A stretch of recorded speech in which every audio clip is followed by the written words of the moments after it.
We dive into a full game preview of the Ravens Week 12 matchup with the Cleveland Browns with a very special guest next here on Locked On Ravens. You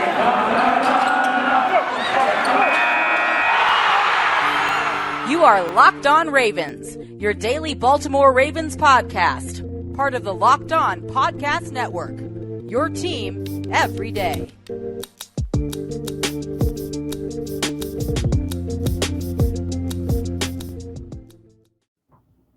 As we return here with another episode of Locked On Ravens, I am your host, Kevin Ostraker of Ravens Wire. Stat Hero is the first of its kind daily fantasy sports platform where it's you versus the house in head-to-head fantasy matchups, winner take all. Sign up for free right now at stathero.com/lockedon. Use promo code LOCKEDON for a 100% deposit match. And we returned here on Purple Friday, another episode here of the show coming one day after Thanksgiving. And I am here with our Friday guest here, former Ravens wide receiver, Super Bowl champion, Qadry Ismail. And Qadry, this game coming up for the Ravens, it's a big one against the Cleveland Browns in a divisional matchup. How you doing today?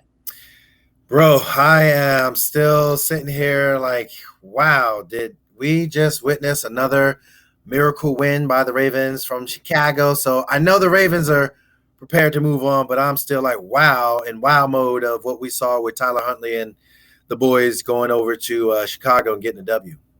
Yeah, and what a performance it was overall. I mean, Tyler Huntley finding out, he said right as he was getting on the bus from Lamar Jackson in a text, he said, go do your thing. And Tyler Huntley went out there and he did his thing a little bit. It wasn't perfect. It wasn't necessarily overall pretty, but he still got the job done. I was overall very impressed with Huntley and how he performed. He completed 26 of 36 passes for 219 yards, led a game-winning drive with a minute and 19 seconds left to secure a Baltimore victory. And for a second-year guy, he really hasn't had a ton of NFL snaps, especially not as a starter. It was his first start. How impressed were you with Tyler Huntley in that game? Extremely. To get an understanding of what a quarterback has to go through, the week of practice, you start on that Monday after a Sunday game, and obviously Thursday night game was said and done in the books, and so now you have a weekend to get some general thoughts. And so that kind of starts the ball rolling as far as, hey, what are we going to do for our install practices? So for install practice that Wednesday, Thursday, game planning is 1st and 10. Here's what we're going to do on these plays that we think can work. Here's what third and medium looks like. Here's what pressure blitz package looks like. And so that first team starter gets all those reps.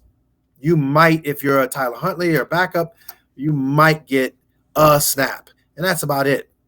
You don't go through the 2-minute offense and the whole flow. Obviously, Lamar was sick, so there were some opportunities for Tyler to go in there and get his reps.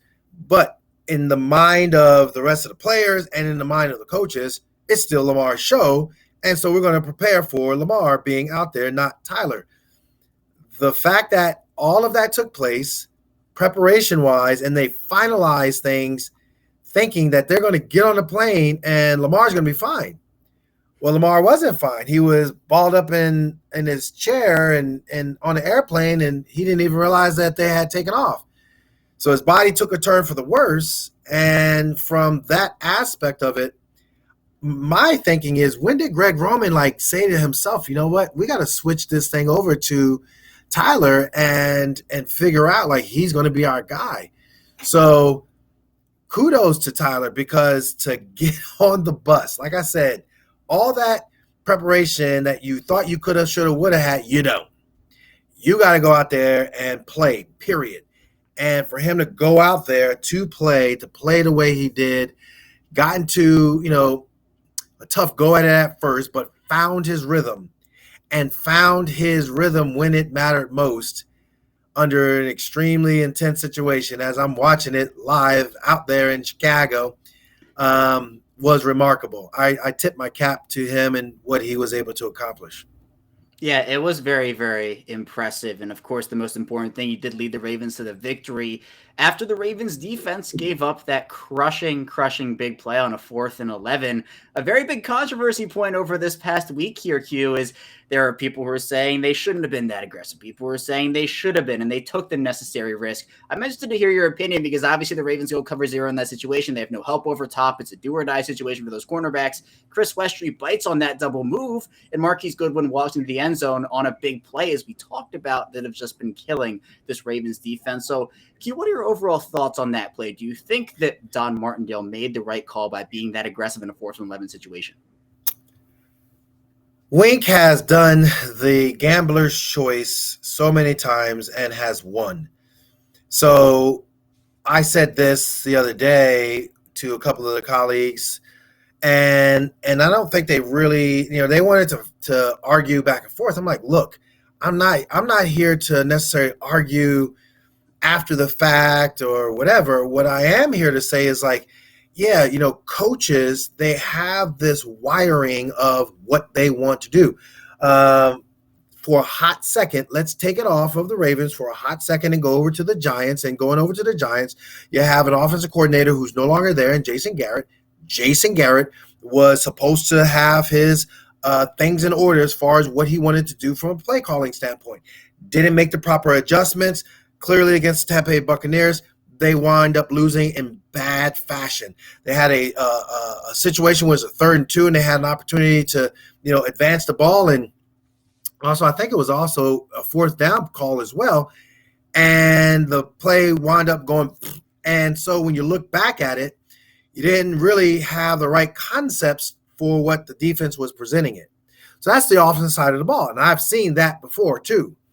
Defensively, going back to Wink and his mindset has been like, yo, the Ravens, we're going to go all out. And I remember a few years back, I think it was against the Browns, and it was maybe it was Baker's rookie year at M&T Bank, and C.J. Mosley. It was a scenario where they were driving down the field, and I mean, he was in a rhythm. Well, it was, again, a critical situation. I don't know if it was 3rd or 4th down, but he went all out, all in, 0 blitz. We coming at you. And C.J. Mosley winds up tipping it, intercepting it, and the game gets sealed. That's the personality of the coach. Rightly, wrongly, whatever you want to say as a fan, you can popcorn it as you sit there in your comfort seat. But in their mind, they feel like, hey, I got all this film study. I got an opportunity to see what my guys can do. And I believe we can win if we're facing this situation by going all out and doing a 0 blitz. So the fan can come back, and I've heard people say, well, I don't really know as much as he does, but I can sit down and tell you that's not going to work. Okay. So if it doesn't work, that's easy for you to say. But if it works, then all of a sudden, oh, great job. Man, get out of here. Under pressure, do you have the guts to be able to do what you feel you're confident in your team to do? And for Wink, he did it. I think he just can't be conservative, and he needs that aggressive mindset as a play caller, as a defensive play caller, and so be it. You live by the blitz, you die by the blitz. And I think the Miami Dolphins are the same way. They're an aggressive defense, like to play a lot of 0 coverage. If you're sitting there with a lot of 0 coverage, you got this dynamic quarterback in Lamar Jackson, you feel like, hey, man, we could take advantage of it. But at the same time, the Dolphins and Coach Flores is like, look, we're going to ride or die by the way we go, and we're going to go, and it worked to their advantage. So that's what you see when it comes to, just defensive mindsets and play calling. Yeah, and a lot of teams, they live and die by their ideals and what their defenses and offenses identify as. And I think part of the concern for fans who are saying, yeah, they shouldn't have done that, is the fact that they quite literally had 3 cornerbacks active, and the guys on the field, it's not a Marcus Peters or an Anthony Aver, but at the same time, as you talked about, you trust your guys, and you trust your players to go out in those situations who have practiced all year, who have made plays or have done this or done that, regardless of how young they are, how much experience they have. And you trust them to go out there and make the play. Now, there is the conversation of, did the Ravens go with the do-or-die approach so that they had time to score the ball on offense? You think that was any part of it, Q? I think part of strategy, with time, and what you're thinking, we could look back on that and think that. But this isn't like the Green Bay Packers going way back in the day, 90. I think it was 96, where you got John Elway. You're going to let them score, so you can get the ball back, and hopefully, Brett Favre goes down the field. I don't. In this particular case, I didn't get that sense. Did it work out that they had time left, and obviously, it happened the way it happened. That was really good. But I get the sense that it was, we're trying to get the ball back, period. Let's go ahead and score. Yeah, and that is their identity, the blitzing identity. It has worked over these years for Don Martindale, and the Ravens offense hadn't scored a touchdown to that point. They were relying on a young quarterback to really put together a masterful drive, and he absolutely did that. But I also agree, Q. I don't think it was necessarily their motive to say, all right, if they score, they score, and that's cool. We're going to rely on the offense to take the ball down the field and give us the victory. So, yeah, it's a very controversial opinion, but the Ravens, I do think they trust their guys. They will live and die by what they have done and have had success with, and I think that's what it does boil down to. We'll head into our first break, though. When we get back, we'll be flipping and talking about the Ravens Week 12 matchup with the Cleveland Browns, so stay tuned for that, and we'll be right back. No one plays daily fantasy sports to lose. Winning feels so much better, but traditional fantasy sports are a long-term losing proposition because you never know who or what you're up against. Stat Hero is the first of its kind daily fantasy sports platform where it's you versus the house in head-to-head fantasy matchups, winner take all. And here's the crazy part. Stat Hero shows you their lineups before you play, and you handpick the team you want to face one-on-one. Why? Because you don't have to compete against thousands of experts or unknowns. Stat Hero puts you in control of your fate. With Stat Hero, you're in control of the stakes. You decide how much you're going to play for. And Stat Hero has no choice but to take it because they're daring you to beat them. So sign up free right now at stathero.com/lockedon. Use promo code lockedon for a 100% daily deposit match. That's a stathero.com/lockedon. Use promo code lockedon for a 100% match. stathero.com/lockedon, promo code lockedon. Terms and conditions apply. We are back, our second segment of this Purple Friday edition of Locked On Ravens. Kevin Oestreicher still here with Qadry Ismail. And Qadry, I think for this game, this Week 12 Cleveland game, you have to really point to all the games that these teams have played over the past couple of years with Lamar Jackson and Baker Mayfield at the helm. Two very young and good quarterbacks, but both of them now leading teams that are dealing with a bunch of injuries. Lamar Jackson and Baker Mayfield are both also dealing with things themselves. So speaking of the Ravens offense, we know the situation with Lamar Jackson. He missed Week 11 against Chicago. He comes back on Wednesday. He practices and, he says, look, I'm 100%, 120%. And people are saying, okay, we'll trust you. But we saw the same situation happen last week, Q, where it was, he said that he practiced on Friday, he talked to the media, ended up being questionable on Saturday, didn't play on Sunday. So obviously we know how big of an impact Jackson will have if he comes back, and hopefully he will be able to. It seems like that is the scenario. But for Jackson in this offense, we know about the fast starts and how they haven't really come this year. How important is it for them to get off to a fast start in a divisional game that always have an extra little bit of oomph to them? The fast start has to have the word strong finish towards the end. So you can be a fast starting team, gain the momentum, and then somewhere along the lines have sloppy play and wind up losing the game. I hear what the fan base is saying, because if you look back at what Lamar Jackson has done since he took over as the starter, they've had like some extremely fast starts. They've put up some points. Like, we're not talking let's just put, Justin Tucker out there and kick a field goal. Woo-hoo. No, I'm talking about like they get in the red zone, they're scoring, and they're scoring often. And they look really good. This year, offensive line, running backs, it all matters, just the way in which their offense is kind of like trying to figure itself out. The thing is, now you're talking about going into December and into January. These games matter. And so, yes, to your point, fast start is critical because momentum is king.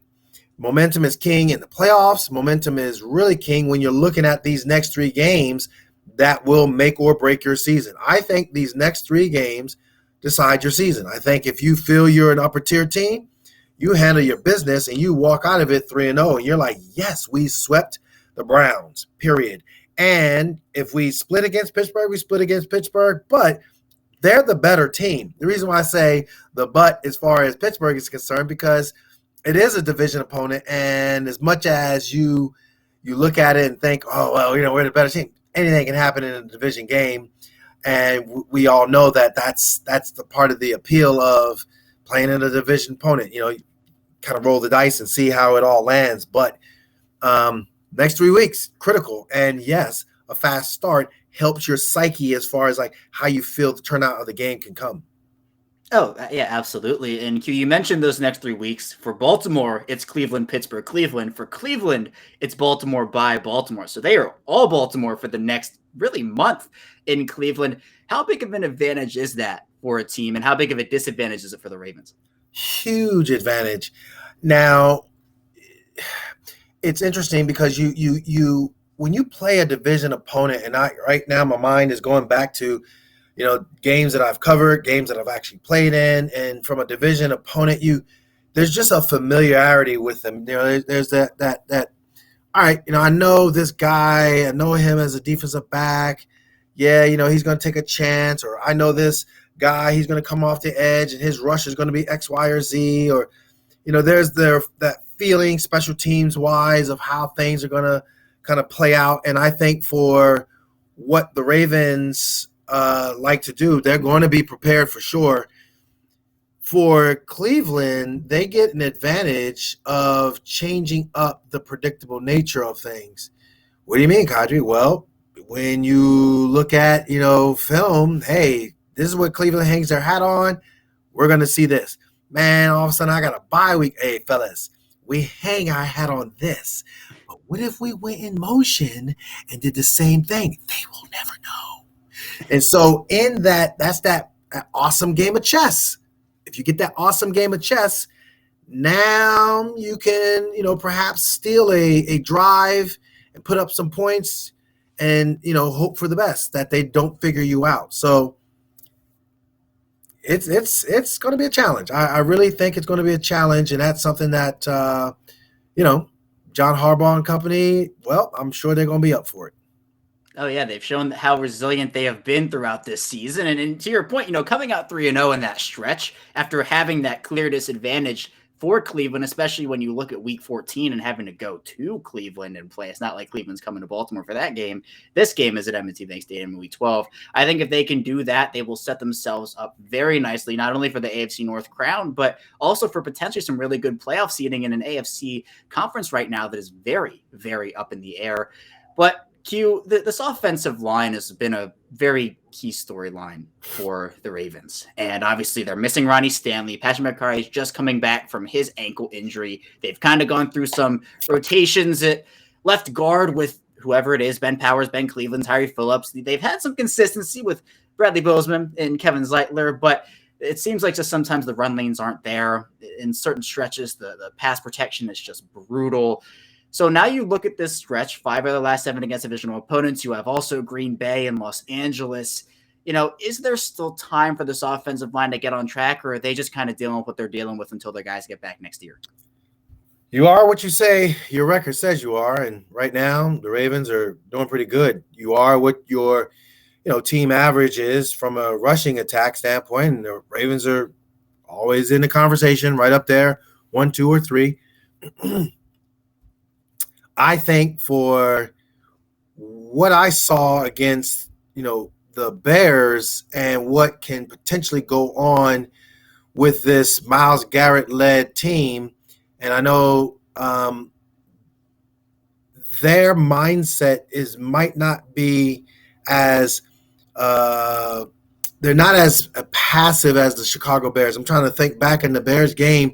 A lot of their sacks, or some of their sacks, came on some looks, I think, where guys were either coming off the edge or they just simply said, go get them. And what I mean by that is that they just used their, front 4, front 5 guys, and that was it.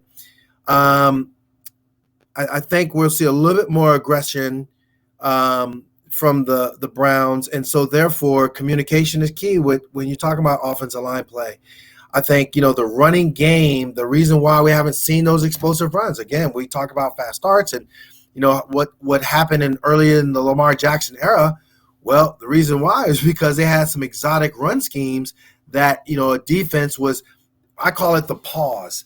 And you can't play slow. You can't think in certain scenarios. You got to, see it, react, and go. That's what a defense is all about. And let's get it, rally to the ball. We did my assignment. You tried to get me, couldn't do it.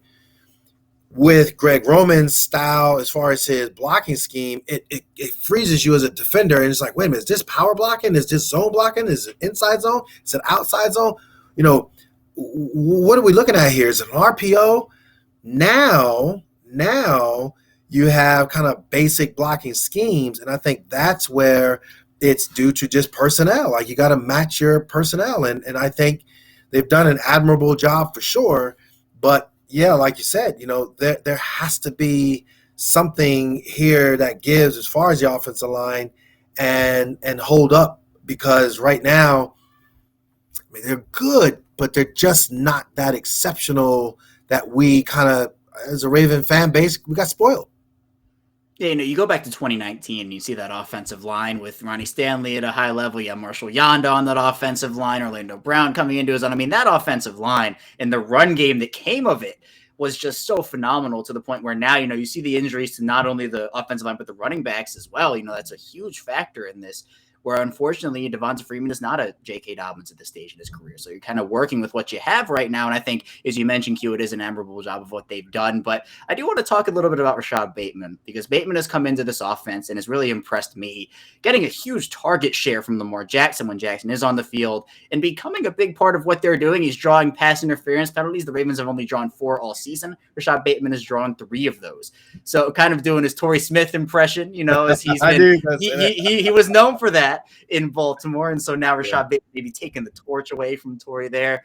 But how big of an impact could he have in this Cleveland game? Now, Cleveland has some very good cornerbacks. Denzel Ward, Greg Newsome, they have Greedy Williams too. Their secondary's a pretty big strength of their team. Now, the stats have been kind of inconsistent for the Browns defense, but the talent is still there. So what can Rashad Bateman do in this game and his second AFC North battle to really make an impact? Honestly, I go back all the way back middle of the season, or late part of the early season, if we can figure that out, when they played the Arizona Cardinals, and you saw a clinic being put on where you had DeAndre Hopkins just catching the ball in a very powerful way and making guys miss and getting up the field and scoring, and or just big chunk plays. I think Rashad Bateman kind of has that moxie and that capability to do that. And so for him, the pass interference, that just goes to his savvy of hey, I'm about to get this ball. Oh, you got me. And I full on know, because I was one of those guys that you were referencing, Tori. I kind of smiled because I'm like, yeah, there's an art to it. And if you capture that art, you're easily going to draw a pass interference. You're either going to catch it or you're going to draw a pass interference. And so I think for, Rashad Bateman, yeah, the corners are good, but the corners can be got. And I think that's something that, we need to look at closely on Sunday to see how he, as a young player, has matured and seeing whether or not he can be, as effective. Clearly, DeAndre Hopkins is one of the best, arguably, in the game. So I'm not going to quite put him on that category yet, but I think he can, he can take a step of growth by looking at DeAndre and say, what parts of his game can I glean and utilize come Sunday?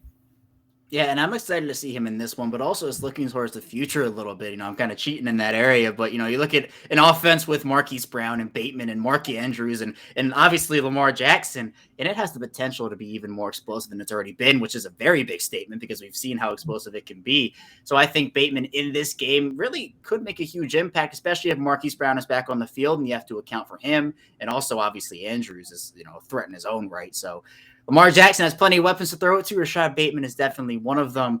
We'll head into our final break, though. When we get back, we'll flip the field, talk about the Ravens defense going up against Baker Mayfield and that Browns offense. So stay tuned for that, and we'll be back soon.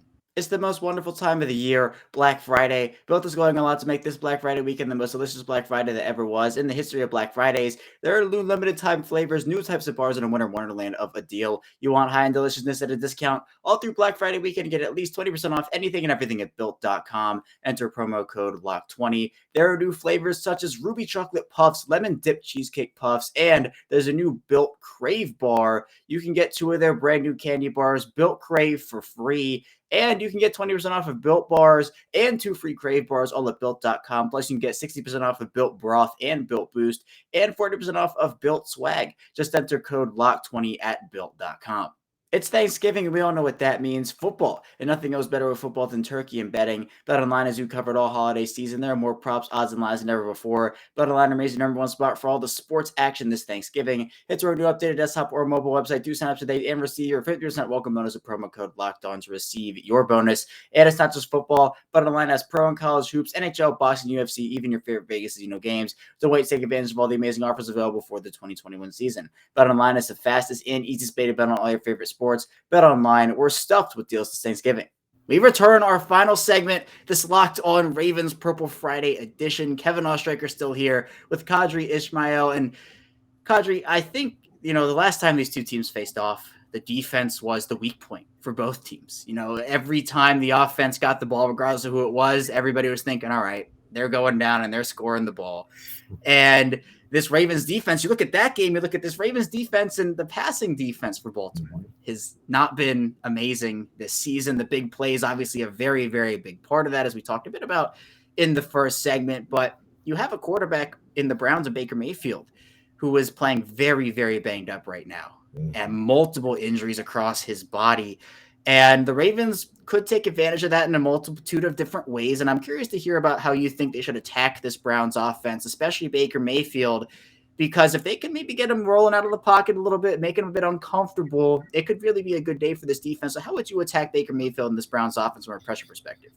Yeah, I think first and foremost, the Browns are well aware of Baker's limitations. Clearly, he didn't play well against the Jets. They get the win. Obviously, there was some controversy as far as his wife's reposting a post on her social media and, of course, taking it down. So I think, headspace-wise, they can get to Baker, then it might be game over real early. The thing is, you also got Nick Chubbs. And Nick Chubbs and company, they run the football. They run it well. Oh, yeah, I forgot. Did we just talk about something about missed tackles? No, we didn't bring that up. But all you got to do is just turn on the film, and you could just see missed tackle after missed tackle after missed tackle, mother of pearl. And that's where the big plays keep coming in. And so I think for this Ravens defense, it's, hey, we need to recognize where Nick Chubb is at. We got to stop the run. We got to stop it at a point of attack, period, end of discussion. Then you feast on Baker. They're going to do everything they can to protect Baker Mayfield. They're not going to put him out there and say, go win the game, because that's not his style. That's not how he operates. So if they can get in those third and manageables, I would not be surprised they screen the heck out of the Ravens. I wouldn't be surprised if they did some checkdowns or flare routes and then try to go ahead with Landry and company and get behind the defense. But it is because of their running game that they're going to have success offensively. That's going to give them the opportunity to let Baker take his shots and stop the run. You control the game. Yeah, it's about making an offense one-dimensional, and that really does help out a defense. And so if you can stop Nick Chubb, which is, I think, the biggest threat on the Browns offense right now, you can really do a lot in terms of limiting Baker Mayfield and what he's able to do with his already big limitations due to injury. But I think, Q, I keep coming back to the big plays, and that's unfortunate, but it's just such a storyline this season, because I know last week we talked about it and we said, is this the week where the Ravens finally stop giving up the big play? And then we see plays of 60 yards, of 49 yards, of 23 yards, and it hasn't gone away. Do you think this is the week where they can finally put that big play monster to bed and just say, we're done with it, we figured it out? And if it is, how are they going to do it? Yeah, if I'm Landry, I'm calling up the young jack Jamar Chase and be like, look, what'd you do? Why'd you do it? How did you do it? Let me know.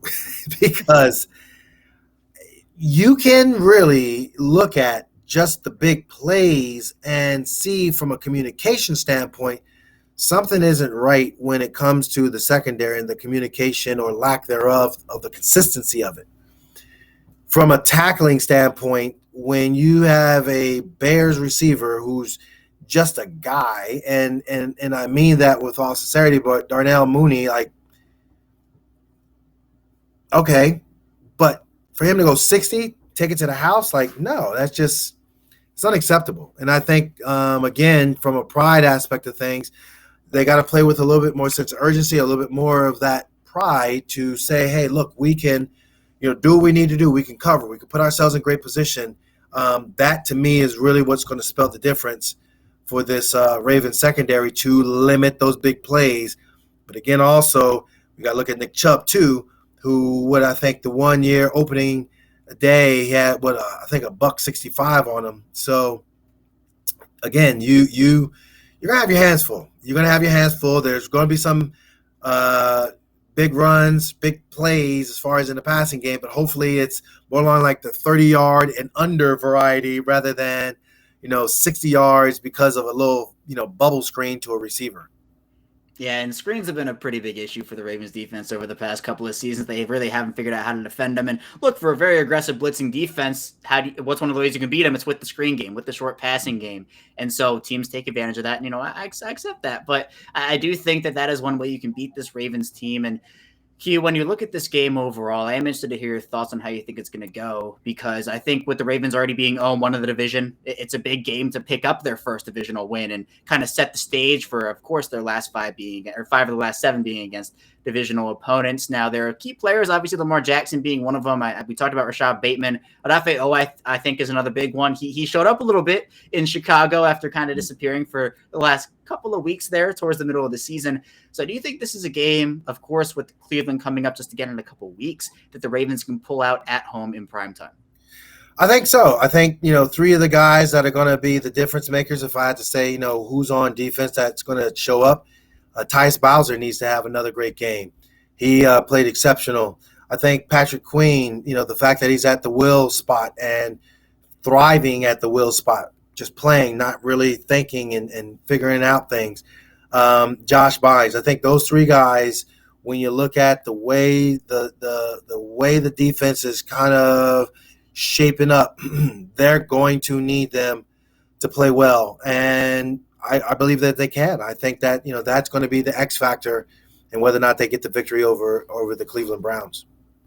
Yeah, for me, I think it could be a very close game just because this is a divisional matchup. I think, you can never count out an AFC North opponent. And this division has just been so unpredictable this season, where it seems like every week there's like, all right, we know who's going to win the North. And then the next week that team falls to someone they shouldn't lose to. Yeah. There's an injury. And that's not even the AFC North. It's the whole AFC conference right now, whereas the team is on top. And then, for example, Tennessee loses to Houston or the Ravens lose to Miami, and everything is like, who's the new guy in the AFC? So I think this is a game the Ravens can win. I think it will be very difficult for them to sweep the Browns. I think it's important they do, but with the way the schedule played out, it is what it is. And John Harbaugh talked about it before the season. He said some things go well in your favor, other things don't when it comes to the schedule. This is one thing the Ravens have a disadvantage with, and they could be resilient. I think this is a win they pick up, though. I think they'll be motivated. This is a game that I think they feel like they have to win in order to, again, keep their lead in the division and strengthen their lead in the division and go to Pittsburgh on a very high note. So I'll say 31-28 Ravens. Maybe Justin Tucker is the difference. Maybe the box score is a little bit closer than the game actually is, but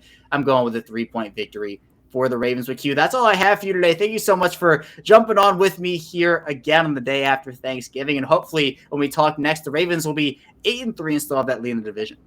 Well, I am going to be digesting my food well at M&T Bank Stadium. So I am looking forward to a strong Ravens win. Appreciate you having me on as always, Kevin. Absolutely. Thanks so much, Q. When we get back here on Monday after our 2-day break, we'll be diving into everything that happened in that Ravens-Browns matchup. So stay tuned for that, and I will see you on Monday.